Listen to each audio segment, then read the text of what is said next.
39મી અખિલ ગુજરાત ગિરનાર આરોહણ અવરોહણ સ્પર્ધા 5 જાન્યુઆરીના યોજાશે। ગરવા ગિરનારને સર કરવા રાજ્યભરના 1207 સ્પર્ધકો દોટ મૂકશે। જૂનાગઢ 39મી અખિલ ગુજરાત ગિરનાર આરોહણ અવરોહણ સ્પર્ધા આગામી 5 જાન્યુઆરી 2025ના રોજ યોજાશે, જેમાં રાજ્યભરમાંથી 1207 જેટલા સ્પર્ધકો ગરવા ગિરનારને સર કરવા માટે દોટ મૂકશે। ગુજરાત રાજ્યના રમત-ગમત યુવા અને સાંસ્કૃતિક પ્રવૃત્તિઓ વિભાગ ગાંધીનગર ઉપક્રમે જિલ્લા વહીવટી તંત્ર જૂનાગઢ સંચાલિત રાજ્યકક્ષા ગિરનાર આરોહણ અવરોહણ સ્પર્ધામાં ગુજરાતભરમાંથી 4 વય ગ્રુપમાંથી કુલ 1207 સ્પર્ધકો પસંદગી પામેલ છે, જેમાં ગ્રુપ પ્રમાણે સિનિયર ભાઈઓ 558, જુનિયર ભાઈઓ 366, સિનિયર બહેનો 149, જુનિયર બહેનો 134 સ્પર્ધકો ભાગ લેશે। આ 4 વિભાગના પ્રથમ 10 વિજેતા સ્પર્ધકોને કુલ રૂ. 8,40,000ના ઇનામો, ટ્રોફી, પ્રમાણપત્રો આપવામાં આવશે। અખિલ ગુજરાત ગિરનાર આરોહણ અવરોહણ સ્પર્ધા આગામી 5 જાન્યુઆરી 2025ના સવારે 7 વાગ્યા કલાકે યોજાનાર છે। પસંદગી પામેલ સ્પર્ધકો 4 જાન્યુઆરી 2024ના રોજ બપોર પછી 3 કલાકે સિનિયર ભાઈઓ માટે સનાતન ધર્મશાળા, જુનિયર ભાઈઓ માટે તળપદા કોળી જ્ઞાતિવાડી, સિનિયર જુનિયર બહેનો માટે ગુર્જર ક્ષત્રિય કડિયા જ્ઞાતિની વાડી, ભવનાથ તળેટી જૂનાગઢ ખાતે રિપોર્ટિંગ કરવાનું રહેશે। રિપોર્ટર રમેશભાઈ રાઠોડ, જૂનાગઢ। નમસ્કાર, હું એનડી વાળા, જિલ્લા યુવા વિકાસ અધિકારી જૂનાગઢ। ગુજરાત સરકારના રમતગમત યુવા અને સાંસ્કૃતિક પ્રવૃત્તિ વિભાગ ગાંધીનગર દ્વારા આયોજિત અને જિલ્લા વહીવટી તંત્ર જૂનાગઢ સંચાલિત 39મી અખિલ ગુજરાત ગિરનાર આરોહણ અવરોહણ સ્પર્ધાનું આયોજન આગામી 5મી જાન્યુઆરી 2025ના રોજ કરવામાં આવેલ છે। આ સ્પર્ધામાં સમગ્ર ગુજરાત રાજ્યના 22 જેટલા જિલ્લાઓમાંથી સ્પર્ધકોએ ભાગ લીધો છે। આ સ્પર્ધામાં અંદાજિત 1207 જેટલા સ્પર્ધકો ભાગ લેવાના છે। સ્પર્ધકોમાં 2 વયમર્યાદાઓ રહેશે, એક સિનિયર ભાઈઓ અને બહેનો અને જુનિયર ભાઈઓ અને બહેનો। આ સ્પર્ધા માટે 4 તારીખથી જ સ્પર્ધકો ભવનાથ તળેટી ખાતે આવી જનાર હોય અને સમગ્ર સ્પર્ધકો માટે રહેવાની વ્યવસ્થા ગુજરાત સરકાર શ્રી દ્વારા પણ કરવામાં આવેલી હોય। જુનિયર ભાઈઓની રહેવાની વ્યવસ્થા માટે તળપદા કોળી સમાજની વાડીએ કરેલ હોય, તેમજ સિનિયર ભાઈઓ અને જે વ્યાયામ શિક્ષકો અને વ્યવસ્થાપકો આ સ્પર્ધામાં જોડાનાર છે એના માટે સનાતન ધર્મની વાડી ખાતે એના નિવાસ માટેની વ્યવસ્થા કરેલી હોય, જ્યારે બહેનો માટે કડિયા જ્ઞાતિની વાડીમાં એનો એકોમોડેશન રાખેલું હોય। આ સ્પર્ધા દરમિયાન ઉપસ્થિત તમામ ખેલાડીઓને ગુજરાત સરકાર શ્રી દ્વારા 4 તારીખથી લઈ અને સ્પર્ધા પૂર્ણ થાય ત્યાં સુધી ભોજનની વ્યવસ્થા પણ કરવામાં આવેલ છે। તમામ ભાગ લેનાર સ્પર્ધકોને ટી-શર્ટ વિતરણ કરવામાં આવશે અને જે લોકો નંબર પ્રાપ્ત કરશે એ લોકોને ટ્રોફી, પ્રમાણપત્ર અને ખૂબ મોટી સંખ્યામાં પુરસ્કાર આપી અને ગુજરાત સરકાર શ્રી દ્વારા એ લોકોને પ્રોત્સાહન કરવામાં આવશે। વિવિધ મેડિકલની ટીમો પણ આમાં ભાગ લેશે। સ્પર્ધાના રૂટ ઉપર પણ આ મેડિકલની ટીમો કામ કરશે અને નીચે જ્યાં આપણું પ્રસ્થાન અને ફિનિશિંગ રેખા છે ત્યાં પણ ખૂબ મોટા પ્રમાણમાં મેડિકલની ટીમ ઉપસ્થિત રહી અને આવનાર સ્પર્ધકોને કોઈ તકલીફ ન પડે અને ખૂબ સારી સુવિધા મળી રહે એ માટે વિવિધ કમિટીઓની રચના કરી અને આ સ્પર્ધાને સફળ બનાવવા માટે વહીવટી તંત્ર દ્વારા જહેમત ઉઠાવવામાં આવી રહી છે। જૂનાગઢ સત્તાધાર ખાતે ધ્વજારોહણનું આયોજન, ભાવિકો દ્વારા કરાયું ધ્વજારોહણ। સુરત સહિત રાજ્યમાંથી ધ્વજારોહણ માટે આવી પહોંચ્યા ભાવિકો। દર બીજ નિમિત્તે સામાન્ય રીતે ભાવિકો દ્વારા કરાય છે ધ્વજારોહણ। આજના ધ્વજારોહણના પર્વને લઈ ભાવિકોમાં ભારે ઉત્સાહ જોવા મળ્યો। શક્તિ નહીં ભક્તિ પ્રદર્શન હોવાની વાત।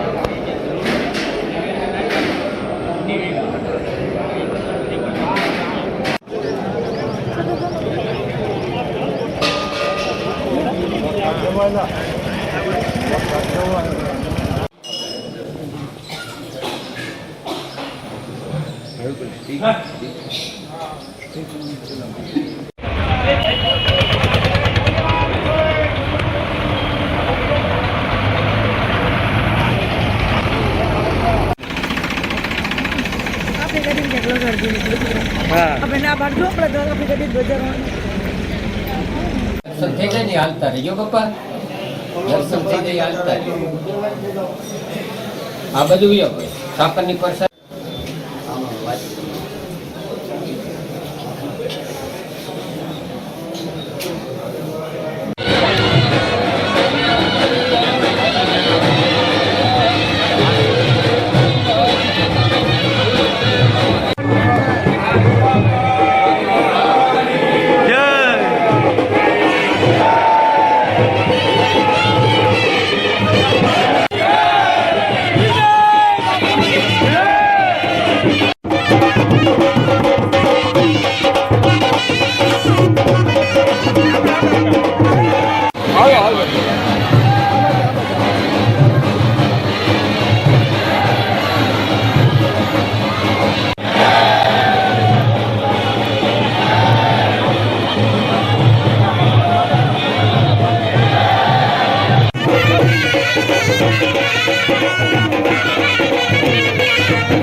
બસ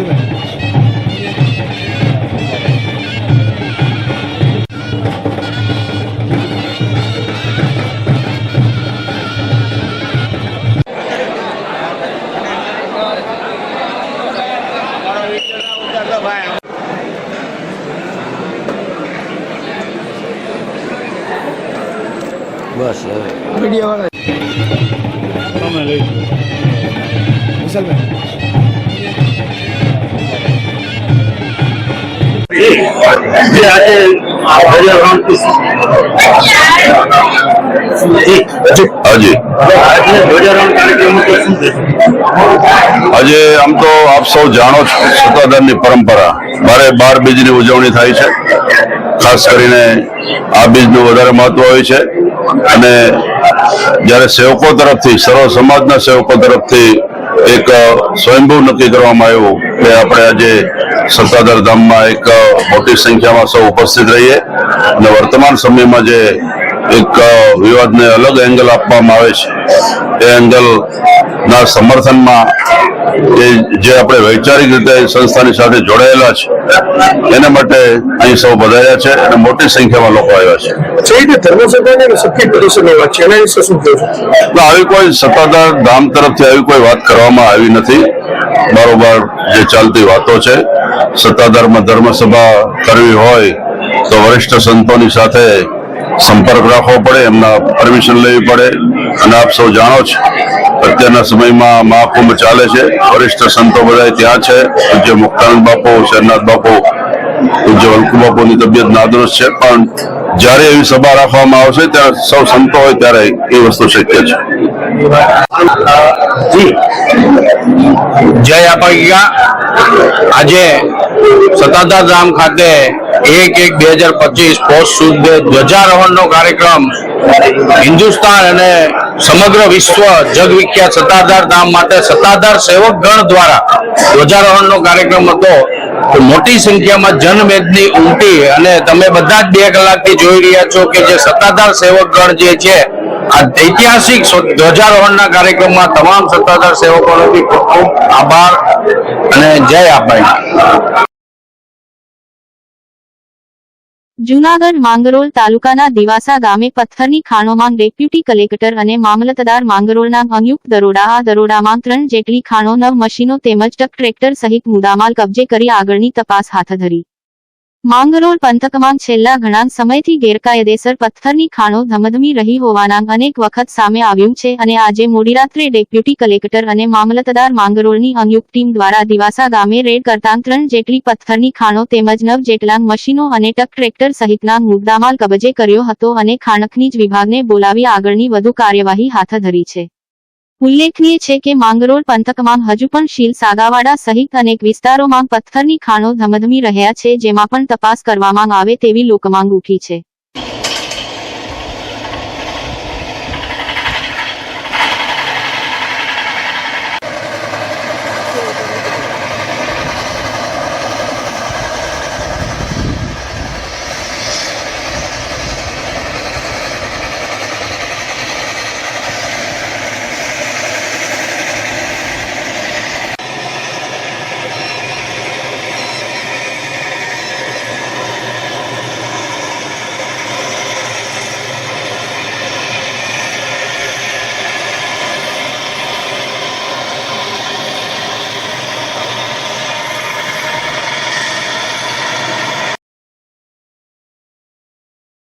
અમરેલીમાં પાટીદાર સમાજની દીકરીના સરઘસની ઘટનામાં આપનેતા અને આહિર સમાજના યુવા નેતા પ્રવીણ રામે આપી પ્રતિક્રિયા.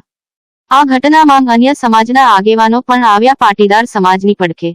પાટીદાર સમાજની દીકરીને ઘટનાને આપનેતા પ્રવીણ રામે સમગ્ર પાટીદાર સમાજનું અને સર્વ સમાજની તમામ દીકરીઓનું અપમાન ગણાવ્યું.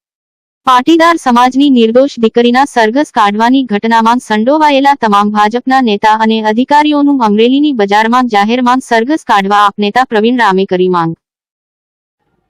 શિસ્તના બળગા ફૂંકતી ભાજપની અંદર અમરેલી ભાજપમાં ભાજપના નેતાઓની અંદરોઅંદરની લડાઈમાં એ નેતાઓ ભાન ભૂલ્યા અને પોતાનો ઈગો સંતોષવા માટે, પોતે કંઈક છે એવું પુરવાર કરવા માટે ભાજપના નેતાઓએ પોલીસ પ્રશાસનને કહે અને એક નિર્દોષ પાટીદાર સમાજની દીકરીનું જાહેરમાં સરઘસ કાઢી અને એનું અપમાન કરવાનું જે કાર્ય કર્યું છે ખૂબ દુઃખદાયક છે. આ અપમાન એ માત્ર પાટીદાર સમાજની દીકરીનું અપમાન નથી. આ અપમાન સમગ્ર ગુજરાતના પાટીદાર સમાજનું અપમાન છે. આ અપમાન એ માત્ર પાટીદાર સમાજની દીકરીનું અપમાન નથી. આ અપમાન સમગ્ર ગુજરાતના સર્વ સમાજની તમામ દીકરીઓનું અપમાન છે. કારણ કે તમે સ્ત્રીનું કે દીકરીનું સન્માન ન કરી શકો તો કાંઈ નહીં, પણ એનું અપમાન કરવાનો અધિકાર કોઈને નથી. અને એટલા માટે આ પાટીદાર સમાજની દીકરી ઉપર જે અમરેલીમાં ઘટના બની છે એ ઘટનામાં સર્વ સમાજ પાટીદાર સમાજની સાથે છે. કારણ કે પોતપોતાની લડાઈમાં તમને પાડાખાર હોય અંદરો અંદર તો સામે બાંધો ને, ઝઘડો ને, એમાં ક્યાં કોઈને વાંધો છે. પણ કોઈ દીકરી કોઈ જગ્યાએ નોકરી કરે છે, પોતાની રોજીરોટી મેળવવા માટે નોકરી કરે છે, અને જ્યાં નોકરી કરે છે ત્યાં એને કંઈક કામ સોંપવામાં આવ્યું છે ને એને કામ કર્યું, તો એ શું એ દીકરીનો ગુનો છે? દીકરીએ પોતાની રોજીરોટી મેળવવા માટે ક્યાંય નોકરી કરવી પડે, શું એનો ગુનો છે? આ પોલીસ તંત્રને નેતાઓને ખબર હોવા છતાં એ દીકરીઓ પર ગુનો નોંધી અને એનું જાહેરમાં સરઘસ કાઢવું એ મને લાગે છે કે ક્યાંક અને ક્યાંક આ ગુજરાત માટે શરમજનક ઘટના છે. મારી માગણી છે કે આ દીકરીનું જે અપમાન કરવામાં આવ્યું, પાટીદાર સમાજની દીકરીનું જે અપમાન કરવામાં આવ્યું, આ અપમાનની અંદર જે નેતાઓ અને જે અધિકારી સંડોવાયેલા છે એ તમામનું પણ અમરેલીની બજારમાં જાહેરમાં સરઘસ નીકળવું જોઈએ. પ્રવીણ રામ, પ્રદેશ ફ્રન્ટલ અધ્યક્ષ, આમ આદમી પાર્ટી.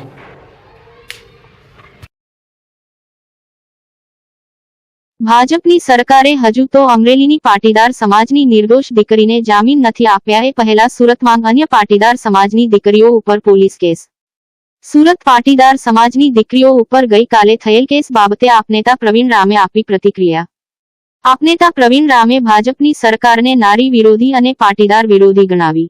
અમરેલીની દીકરીને ન્યાય અપાવવા માટે ગઈકાલે સુરત ખાતે મહિલાઓ અને આપના કાર્યકર્તાઓ અવાજ ઉઠાવ્યો છે.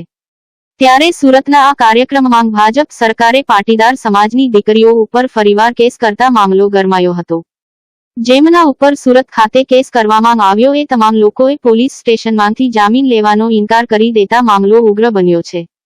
નારી વિરોધી અને પાટીદાર વિરોધી ભાજપને આવનારા સમયમાં ચોક્કસથી જવાબ મળશે.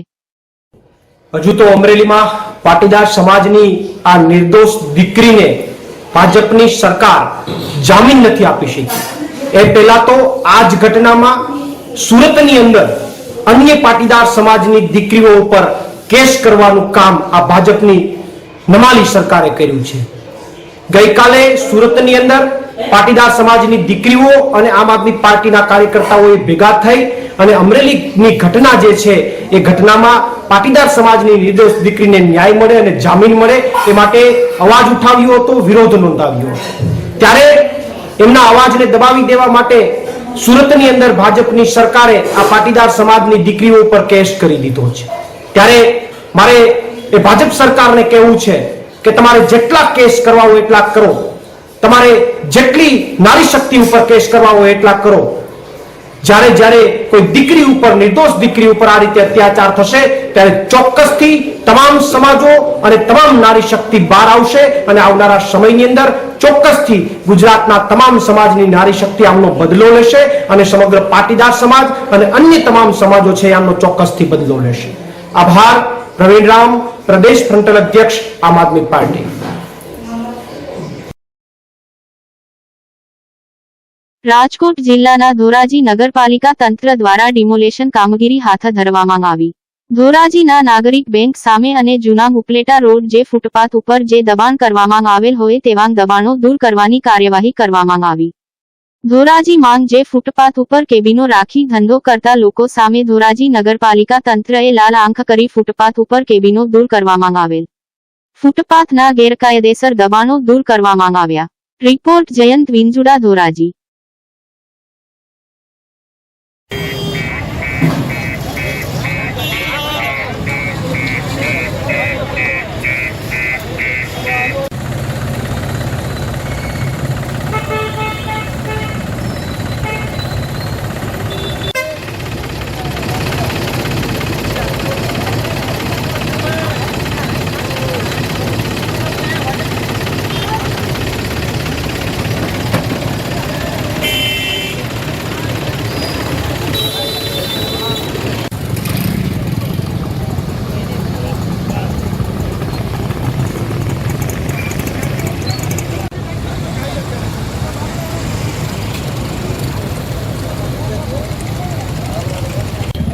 બધા ગીત અહીંયા પૂછી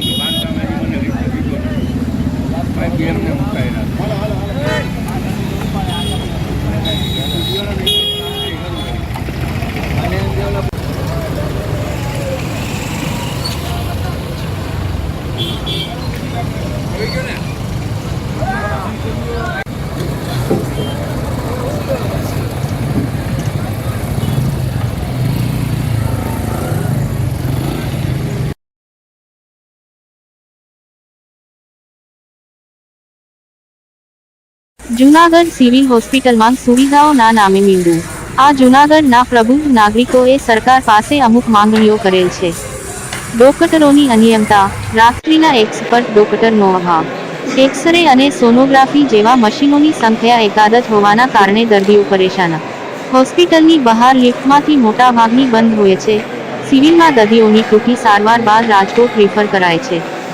સિક્યુરિટીનું મનસ્વી વર્તન. સિક્યુરિટીનો કોન્ટ્રાક્ટર રદ કરવો જોઈએ. બીજો, સિક્યુરિટી સ્ટાફ ગોઠવો.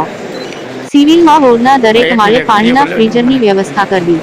દરેક વોર્ડમાં દર્દીઓ માટે એમડી ડોક્ટરની તેમજ અનુભવી નર્સિંગ સ્ટાફની વ્યવસ્થા કરવી. દરેક માળે સારા ટોયલેટ બાથરૂમની વ્યવસ્થા કરવી. દર્દીઓના સગાવહાલાં પાસે મળવા માટે ફિક્સ ટાઈમ આપવો. દર્દીઓ માટે ખાવા પીવાની વ્યવસ્થા કરવી. દર્દીઓના પરિવારજનો માટે રહેવાની સગવડ માટે રૂમો આપવા. દર્દીઓ માટે સારી લાઇબ્રેરી શરૂ કરવી. સિવિલમાંથી જ દર્દીઓને ફ્રીમાં દવા મળવી. દર્દીઓને ધ્યાને લઈને સિવિલમાં મોટા દવાના જથ્થાઓ સાથે મેડિકલ કાર્યરત કરવું જોઈએ. ડોક્ટરો રાબેતા મુજબ નિયમિત આવે છે કે કેમ તે માટે સરપ્રાઇઝ ચેકિંગ થવું જોઈએ. સારો સ્ટાફ હોવો જોઈએ. સીસીટીવી કેમેરા સાથે હોસ્પિટલ આધુનિક હોવી જોઈએ. સિવિલમાં દર્દીઓ બહાર રિફર કરવાનો હોય તો રાહત દરે નવી એમ્બ્યુલન્સની તાત્કાલિક વ્યવસ્થા કરવી જોઈએ.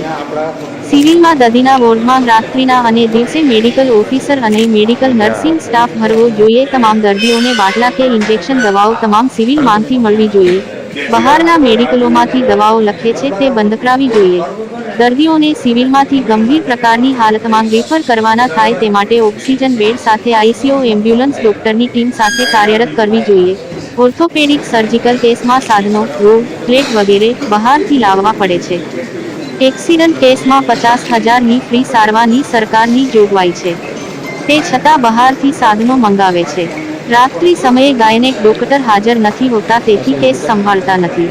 ન્યુરો, ફિઝિશિયન અને સર્જન નથી તેથી મગજના કે કરોડરજ્જુના કોઈ ઓપરેશન થતા નથી. રાજકોટ રિફર કરવામાં આવે છે. તમારી આ મુહિમને પ્રથમ તો હું અભિનંદન આપું. જૂનાગઢમાં મલ્ટી સ્ટોરી સિવિલ હોસ્પિટલ મળી, મેડિકલ કોલેજ મળી, પણ એનો જે રખરખાવ હોવો જોઈએ અથવા તો એના પ્રત્યે જે લાગણી હોવી જોઈએ ડૉક્ટરોને એ ક્યાંય નથી. સિક્યુરિટીને લાગે વળગે ત્યાં સુધી થોડો સમય પહેલાં એક દર્દી ઉપર દાખલ હતો એ ગુમ થઈ ગયો. એને ગોતતા ગોતતા ખબર પડી કે ભાઈ તો નીચે ભંડકિયામાં 2 દિવસે મળ્યા. તો આ કયા પ્રકારની સિક્યુરિટી છે? એની સામે જે ઇમરજન્સી એટલે કે છેલ્લે જે લિફ્ટો છે એ લિફ્ટ એવી રીતે ઉતવાળાવાળી વ્યવસ્થાનો ભાગ છે કે ત્યાં કોઈ પણ કૃત્ય થઈ શકે. કોઈ પણ એટલે કોઈ પણ, એ પછી સ્ટાફ સાથે હોય કે કોઈ દર્દીના સગા સાથે. એટલે ત્યાં પૂરી સિક્યુરિટી મૂકી અને લોકોને ત્યાં લિફ્ટ છે એવું જેવી જાણ થવી જોઈએ. એકલા આવો ને એકલા જાઓ, ત્યાં કોણ તમને બાવડું પકડીને ખાંચામાં લઈ જાય કોઈ ખબર પડે એમ નથી. એટલે આવી ગંભીર બાબત છે. ત્યારબાદ જે ઇમરજન્સી વોર્ડ છે એટલે કે જે લેબોરેટરીની સામે પહેલાં હતો, કોઈ પણ માણસ દાખલ થાય એટલે એને આ તો એને પહેલાં 5મે માળે 4થે માળે જ્યાં મોકલો હોય ત્યાં મોકલે, ત્યાંથી પાછો ફોટા પડાવવા મોકલે. દર્દી અધમુઓ થઈ જાય. અને આ ત્યાં કોઈ જવાબદાર વ્યક્તિ વોર્ડમાં હોતા જ નથી કે કોને પૂછવું, કોને જવાબ દેવો. તો આ બાબત અતિ ગંભીર છે. હાડકાના વોર્ડમાં ઓર્થોપેડિકમાં ડૉક્ટર સાહેબ આવે, ડૉક્ટર સાહેબ એના નિયમ મુજબ આગળ હોય, 8-10 એના ઇન્ટરની પાછળ હોય, અને કોઈ રાજા મહારાજા નીકળ્યા હોય એમ 5 જ્યાં નીકળે. પણ મેડિકલમાં એક જ ડૉક્ટર અસંખ્ય દર્દીને સંભાળતા હોય. તો આ જે ભેદભાવ છે એ કાઢી નાખવો જોઈએ. હાડકાના વોર્ડમાં કોઈ ઇમરજન્સી હોય તો દર્દીને મેડિકલમાં મોકલે. મેડિકલમાં એને છાતીમાં દુખે છે એવું કહેવા પછી આ મારો જાત અનુભવ છે, એને 100માં બેડ ઉપર મોકલી દેવામાં આવે. અને ત્યારે જો એ ડૉક્ટર સાહેબ આવે એ 3 કલાકે ત્યાં આવે, વળાને છાતીમાં દુખે છે, ઇમરજન્સી છે, આવું કોઈ સ્ટાફ ગણકારતો નથી. એટલે સ્ટાફને, ડૉક્ટરોને અને ત્યાંના મેનેજમેન્ટને વિનંતી કરું છું કે વહેલામાં વહેલી તકે આવી સરસ હોસ્પિટલ, સારી હોસ્પિટલ એના પ્રત્યે ધ્યાન આપે. અને આ જે મલ્ટી સ્ટોરી સરકારે બનાવી જ ને એને બદલે મલ્ટી ડૉક્ટરોને બોલાવી અને આ જે ઉપકરણો છે એનો સંપૂર્ણ ઉપયોગ થવો જોઈએ. મેં પહેલાં જ કીધું કે સિક્યુરિટી છે ને એ આઉટસોર્સિંગથી ભરાતી હોય, એના પગાર પૂરા મળતા ન હોય. જ્યારે એ લોકો પોતે કહેતા હોય છે કે નો પેન્શન નો ટેન્શન, એટલે એ લોકો પોતાની મનમાની જ કરવાના છે. સરકારે આ બાબતમાં ગંભીરતાથી વિચારવું જોઈએ. સિક્યુરિટી કેમેરાને લાગે વળગે ત્યાં સુધી આ ચાલુ હોવા જોઈએ, એટલે કોઈ પણ કલકત્તા જેવા બનાવો ન બને અને લોકોને સલામતી મળે. બાકી મેં કીધું એમ કે જો ત્યાંનો સ્ટાફ આ હોસ્પિટલ મારી છે અને મારે અહીંયા સારામાં સારું કરવું છે, 100% આપે તો આ હોસ્પિટલ કદાચ વિશ્વ લેવલે નામ લઈ જાય. પણ એને માટે તમામ સ્ટાફે અને તૈયારી દેખાડવી જોઈએ. તમારી વાત સાથે રવિન્દ્રભાઈ હું 100% સહમત છું. મને એક અનુભવ છે કે એક ભાઈનો ભવનાથ પાસે એક્સિડન્ટ થયો, સિવિલમાં લઈ આવ્યા. સિવિલમાંથી એમને પ્રાઇવેટ ડૉક્ટરને ત્યાં શિફ્ટ કરવામાં આવ્યો કે આ સારવાર આ નહીં થાય. હવે આવડી મોટી હોસ્પિટલ, આટલા ડૉક્ટરો, તો ત્યાં શા માટે સારવાર ન થાય? ઓલા ડૉક્ટરે ભડકાવ્યા કે તમારે જવું હોય તો રાજકોટ કે અમદાવાદ. ભાઈની પરિસ્થિતિ એવી નહોતી કે રસ્તામાં કાંઈ થાય તો શું કરવું, એટલે ના છૂટકે 4 લાખ રૂપિયા જ્ઞાતિમાંથી ફાળો કરીને ભાઈ માટે આપવામાં આવ્યા. એની સ્ટોરી પણ અમુક મીડિયા, અમુક અખબારોએ બનાવી છે. એટલે મારી નમ્ર વિનંતી છે કે આવો જે સ્ટાફ છે બીજા ડૉક્ટરો માટે કામ કરતો હોય એને બદલે ત્યાં જ આપણી પાસે સ્પેશિયાલિસ્ટો છે, આપણે દર્દીને અહીંયા જ આપણે સારા કરીએ એવી મારી તંત્રને વિનંતી છે. પ્રશ્નોની જો ત્યાં મેં કીધું કે મેનેજમેન્ટ ધ્યાન આપે અને ત્યાંનો જે સ્ટાફ છે કે જેમને ત્યાંથી રોજીરોટી મળે છે એ 100% પોતાને આપે તો આ હોસ્પિટલ ઘણી સારી બને એમ છે.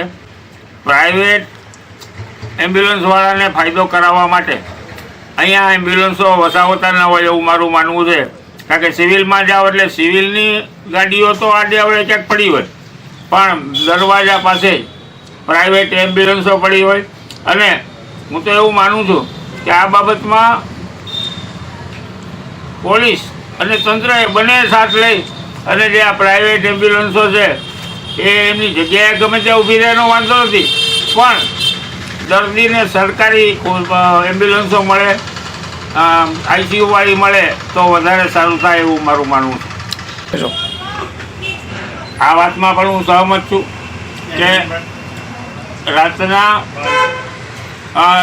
જરૂર પડે તો ઠેઠ વંથલી દરવાજે આવવું પડે. પ્રાઇવેટ કોઈ ડૉક્ટરની સૂચનાથી આ બધું થતું હોય એવી વાત તો 100% સાચી છે. પણ જુનાગઢમાં એક જન ઔષધિ કેન્દ્ર હોસ્પિટલમાં અને એક પ્રાઇવેટ મેડિકલ સ્ટોર હોવો જોઈએ. અને જે દર્દીઓની મજબૂરીનો ફાયદો ન ઉપાડે તેવા સનિષ્ઠ માણસને આ કામ સોંપવું જોઈએ. બે દી પહેલાં રાજ્યના મિનિસ્ટર આવ્યા હતા, તેમને બહુ સારી હોસ્પિટલ છે એવું કહી અને મિનિસ્ટર સાથે સારી ચર્ચા કરી. જિલ્લા વહીવટીતંત્ર સાથે હતું. બહુ સારી વ્યવસ્થા છે, બહુ સારું છે. દર્દીને એક બેને બોલવા ઊભા કરે, બહુ સારી સારવાર મળે છે. બહારથી દવાઓ મળે, બહારથી દવાઓ લખી દે, કમિશન મેળવે ડૉક્ટરો. દર્દીને બહાર જવું પડે છે. અમુક ડૉક્ટરો પોતાના લાભ માટે થઈને કરે. શું કહેશો? આપણે ગુજરાત સરકારના પ્રધાનો આવે ત્યારે એ સોને મઢાઈ ગયું હોય એવી વ્યવસ્થા ઊભી કરવામાં આવે છે. ત્યાં ચાદરો બદલાવવા માટે પણ આપણે બાંધવું પડે છે. એટલે એમને સારું લગાડવા માટે તો એમને સારું હોય એ જ દેખાડવું એવી એક માનસિકતા અધિકારીઓમાં છે. અને પ્રધાનો પણ એવું માને છે કે અમે આવીએ ત્યારે આટલું થાય છે એટલે અમારે વખાણ કરવા જોઈએ. કારણ કે સરકારમાં જ્યારે હોય ત્યારે કોઈ પણ મંત્રી પોતાના તંત્રનું ખરાબ ન બોલે. એટલે બધું સારું છે, 100% સલામત છે, આવી જ વાત એમણે કરવી પડે. એ પણ મનમાં સમજતા હોય પણ સરકારનું ખરાબ ન લાગે એટલા માટે જ્યારે પ્રધાનો આવે ત્યારે એમણે આવા વખાણ કરવા પડતા હોય છે. જરા સરો મેં પહેલાં જ કીધું કે રવિભાઈ, તમારી જે મુહિમ છે એને હું ધન્યવાદ આપું છું. જૂનાગઢના ઘણા લોકો આપની સાથે છે, અમે પણ આપની સાથે રહીશું. અને જૂનાગઢની હોસ્પિટલમાં સારામાં સારી સગવડતા ઊભી થાય અને લોકોને જૂનાગઢની બહાર ન જવું પડે, પ્રાઇવેટ હોસ્પિટલોમાં ન જવું પડે, એ માટે તમે કટિબદ્ધ છો. તો હું આપને ફરીથી અભિનંદન આપું અને અમે જૂનાગઢવાસીઓ આપની સાથે રહીશું. અને તો સમય સંજોગો પ્રમાણે જે કંઈ જરૂરિયાત ઊભી થશે એ ટાઈપના પગલાં બધા અમે ભરશું એની તમને ખાતરી આપીએ છીએ. તો આ હતા આજના સમાચાર. આવતીકાલે ફરી મળીશું નવા સમાચાર સાથે. ત્યાં સુધી રજા આપશો. નમસ્કાર. અને હા, અમારી ચેનલને લાઈક કરી, શેર કરી, સબસ્ક્રાઇબ કરી અને કોમેન્ટ જરૂર કરશો.